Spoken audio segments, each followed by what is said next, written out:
Guys, welcome back to our channel. Happy Sunday today. As in, morning na morning talaga guys. Ngayon, malamig-lamig sa labas. Still malamig. And time check is 8:10. Kaya kain tayo. Nagluto ako ng a very simple breakfast. Ito, yan. Egg. And yung kamatis, sibuyas, sinutay ko lang. And kimchi na may tuna. Ayan. And of course, ayan guys, seaweed. Kain tayo. And yung yung tira ko kahapon, anong nakarang araw, na ano ba yan? Yung kain. Let's eat. Wash my hands. Kain tayo.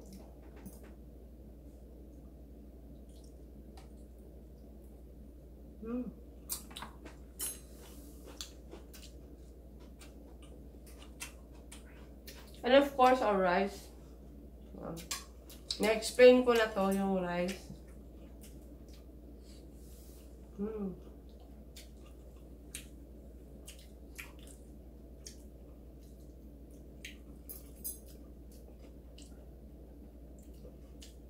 Try nyo to guys. Masarap siya. Sautein nyo lang yung kimchi.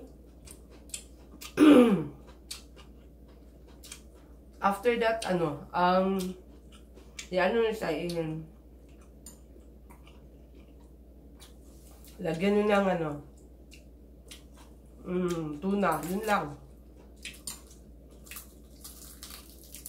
Ito, lagyan ko sana ng sardinas. Masarap to sardinas eh. Kaso lang itong beans, may sardinas na kaya hindi ko na nilagyan. Oh! Sorry po.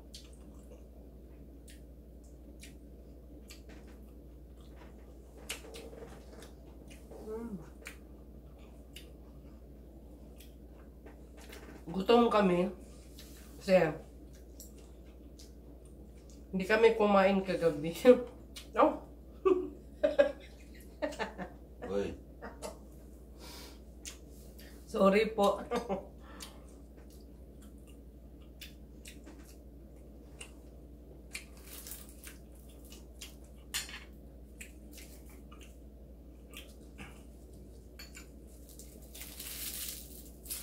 Busog kasi ba?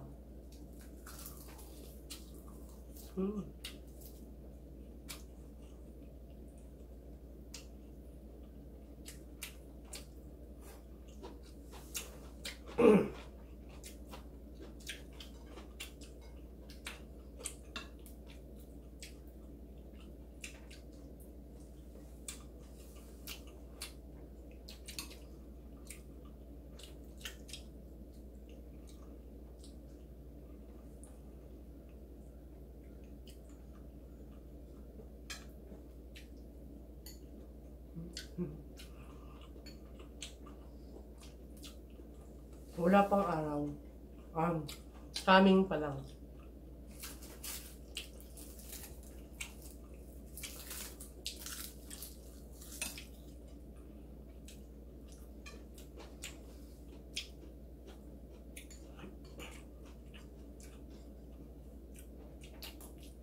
By the way, may nagtanong sa rice kung paano ko siya niluto.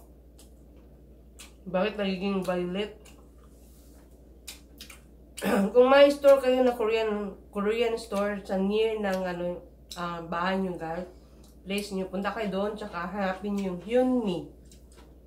Yung violet, sabihin nyo violet ang kulay. Violet ba yun? O tama nga, violet nga. Violet or black, basta nandun Hyunmi, basta sabihin lang Hyunmi. Tapos ang pag-saing nyo, for example, magsaing kayo ng for lunch, mga 9 o'clock or mga before 2 hours, ganun, before kayo magsaing for lunch. Kuha kayo ng, for example, sa rice cooker, 2 cup, ganun, tapos isang ganun lang, isang ganun lang ng bigas, yung black rice, yung Hyunmi. Tapos, ibabad nyo muna sa tubig, guys, for 2 hours or 3 hours, ganun. Kasi pag idiretso nyo, ano siya, matigas ihalo sa ano, kanin na puti.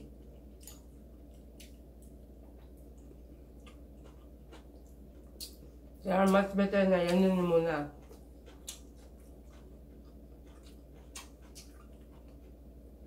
Yun muna sa tubig, babad.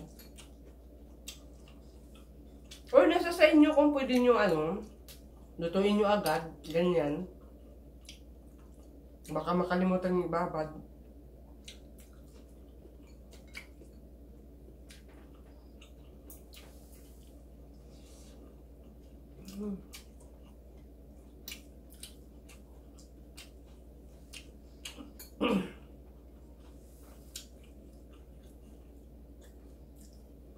Ano lang siya, same pa rin, kanin, pero mawala yung ano ba, yung taste ng white rice. Yan.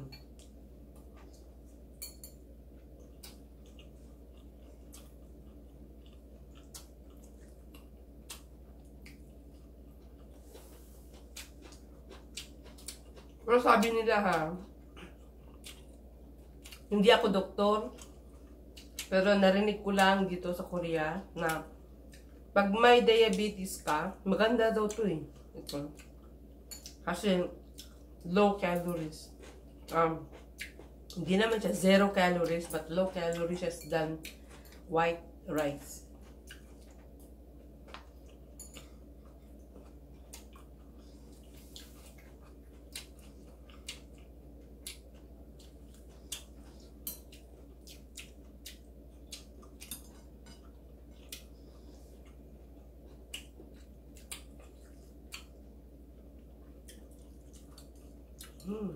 Sarap.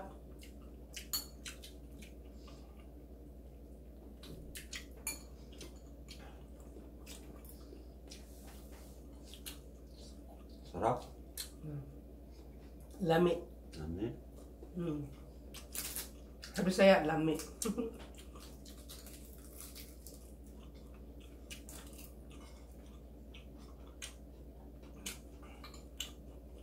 May spam pa sana to, pero ayaw niya kasi ng spam. Hindi siya masyado sa spam. Kaya, ito lang.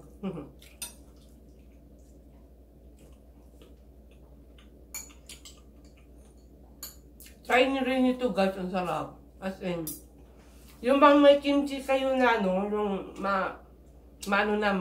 maasim, huwag nyo itapon.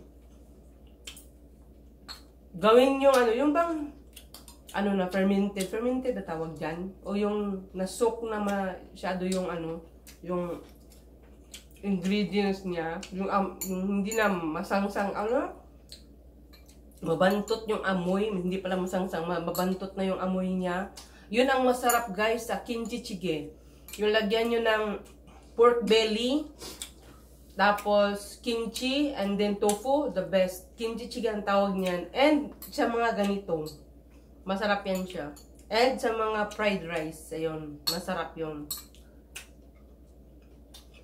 Pero yung bagong gawang kimchi, na gawin mo nito, hindi masarap. Tapos gawin mong kimchi jjigae, gawin mong sabaw, hindi masarap siya. Yung mga ano na, yung mga medyo matagal-tagal na masarap. Try nyo guys, asap niya. Then, lagyan ng ano, sesame oil para mabango. Ayun, sesame oil, lagyan pag ano mo, sauté mo siya, lagyan mo siya sesame oil and broth or asin. Pero mas better yung ano, yung chicken cubes or beef cubes, ganun, beef chicken, lagay mo kahit konti yung ano mo lang sa lasa mo. Tansya mo lang sa lasa mo, sarap siya. Ako, ang nilagay ko nito is tashida. Hanapin nyo rin kung gusto nyo matry. Beef tashida. Broth yan. Ang kagaya sa atin, parang ano din, chicken broth, yun, ganun. Powder lang sa kanila. Try nyo, masarap siya. Kahit anong tuna. Lagay nyo dyan. Ang ginamit ko is yung of course, Korean tuna. Yun. Masarap.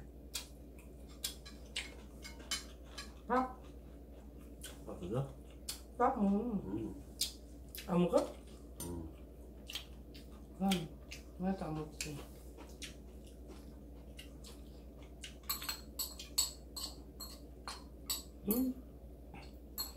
Busog.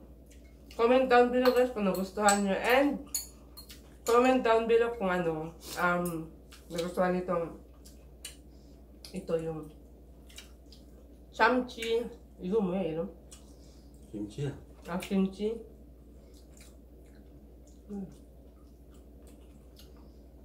밥 조그만. 밥 먹어. 밥 그거밖에 없냐. 여기. 진짜 아침에 많이 먹어.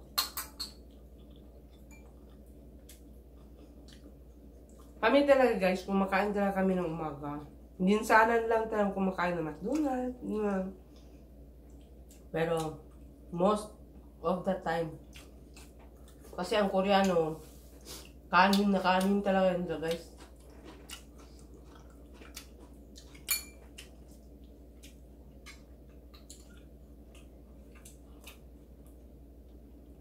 Ito, probinsyano to eh.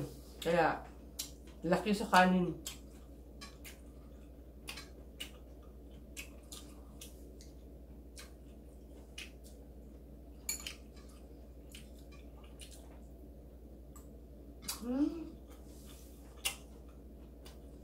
And then, ang gustong-gusto ko nito guys, pasintabi po sa mga kumakain na kagaya namin. Pero, sasabihin ko na rin sa inyo, ang maganda din dito guys, yung ang EBS. Sorry po. Maganda siya, as in.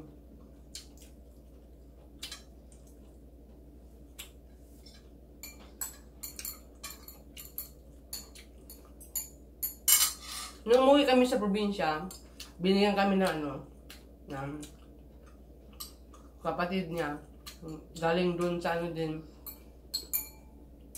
Kasi may kasi sila, may tawag doon, family farm sila. Kaya, binibigyan sila ng bigas, mga kahit ano, ganun. Kaya, anyway, thank you so much for watching guys, and happy Sunday. God bless us all. And don't forget to subscribe and like. See you next time. Bye!